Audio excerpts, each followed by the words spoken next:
Hello student, इस video में हम पढ़ेंगे एकाधिकार बाजार के बारे में। क्या होता है एकाधिकार बाजार। मैं हूं नकुल सर और आप देख रहे इकोनॉमिक्स गो एंड डेली। पूरी वीडियो को देखेंगे तो एकाधिकार बाजार के अर्थ, विशेषताएं, एकाधिकार बाजार के उद्देश्य एवं एकाधिकार बाजार में मांग वक्र किस प्रकार से बनता है, तो पूरा कॉन्सेप्ट आपका क्लियर हो जाएगा। तो चैनल को सब्सक्राइब कर लीजिएगा, चैनल को सब्सक्राइब नहीं किया है तो, और शेयर कीजिए अपने दोस्तों के बीच में ज़्यादा से ज़्यादा। चलिए सबसे पहले एकाधिकार बाजार के बारे में पढ़ते हैं। एकाधिकार बाजार को जानने से पहले सबसे पहले एकाधिकार का अर्थ जानना पड़ेगा। ठीक है, एकाधिकार, एकाधिकार दो शब्दों से मिलकर बना है।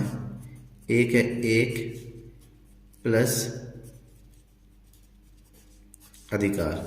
ठीक है ना, यानी कि एक ऐसा बाजार जहां पर एक विक्रेता का अधिकार होता है। किसका अधिकार होता है? ऐसा बाजार जहां पर एक विक्रेता का अधिकार होता है उसे एकाधिकार बाजार कहते हैं। अब एकाधिकार को इंग्लिश में बोलते हैं मोनोपोली। ठीक है, मोनोपोली भी दो शब्द से मिलकर बना हुआ है। एक है मोनो और दूसरा है पोली। मोनो का मतलब भी होता है एक और पोली का मतलब होता है विक्रेता। ठीक है ना, यानी कि एक ऐसा बाजार जिस बाजार में किसी वस्तु का एक ही विक्रेता उपस्थित होता है, ऐसे बाजार को हम एकाधिकार बाजार कहते हैं। ठीक है ना। अब यहाँ पर एकाधिकार विक्रेता का मतलब होता है एकाधिकार, एक उत्पादक। ठीक है ना, समझ में आ गया कि यहाँ पर एक ही वस्तु का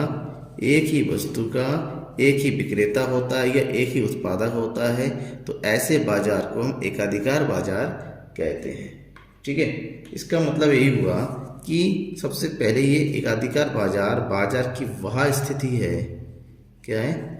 वह स्थिति है जहां पर प्रतियोगिता का अभाव होता है। जहां पर प्रतियोगिता का अभाव होता है, यूँ क्या प्रतियोगिता नहीं होता है। क्यों नहीं होता है? क्योंकि यहाँ पर कंपटीशन की बात ही नहीं हो पाती है, क्योंकि एक ही होता है और एक ही विक्रेता के बीच में किसी प्रकार की कंपटीशन, प्रतियोगिता की आवश्यकता नहीं होती है। प्रोफेसर बोल्डिंग ने कहा था, प्रोफेसर बोल्डिंग ने डेफिनेशन दिया हुआ है एकाधिकारी का कि विशुद्ध एकाधिकारी फर्म वह है जो कि ऐसी वस्तु उत्पन्न कर रही हो जिसका किसी अन्य फर्म की उत्पादित वस्तु में कोई प्रभावपूर्ण स्थानापन्न नहीं होता है। अगर हम बात करें अब एकाधिकार बाजार की विशेषताएं, एकाधिकार की विशेषताएं, ठीक है ना। तो एकाधिकारी की विशेषताओं की बात करें तो पॉइंट टू पॉइंट में एक एक विशेषताओं की बात करता हूं। तो सबसे पहले विशेषता है कि एकाधिकार बाजार के अंतर्गत किसी वस्तु का केवल एक ही विक्रेता होता है और एक विक्रेता होता है और अनेक क्रेता होते हैं। क्रेता मतलब खरीदने वाले, तो हर बाजार में क्रेताओं की संख्या अधिक होती है, जबकि विक्रेता केवल क्या होता है? एक ही होता है। ठीक है ना। नंबर 2, इस बाजार में नई फर्मों का प्रवेश प्रतिबंधित होता है। मतलब इस बाजार में कोई भी नया फर्म प्रवेश नहीं कर सकता है। एक ही बाजार, उसी पे पूरा अधिकार होता है, वो किसी नए फर्म को इस बाजार में प्रवेश करने की अनुमति प्रदान नहीं करता है। नंबर 3, इस बाजार में किसी प्रकार की निकटतम स्थानापन का अभाव होता है। निकटतम स्थानापन का मतलब क्या होता है, समझ आया आपको? निकटतम स्थानापन का मतलब होता है ऐसी वस्तु कि उस वस्तु से मिलती जुलती कोई वस्तु और कोई लोग प्रयोग कर सके, लेकिन इस बाजार में इसका भी अभाव होता है। एक ही वस्तु होता है और उस वस्तु से मिलती जुलती कोई वस्तु इस बाजार में उपलब्ध नहीं होती है। नेक्स्ट, कीमत पर पूर्ण नियंत्रण।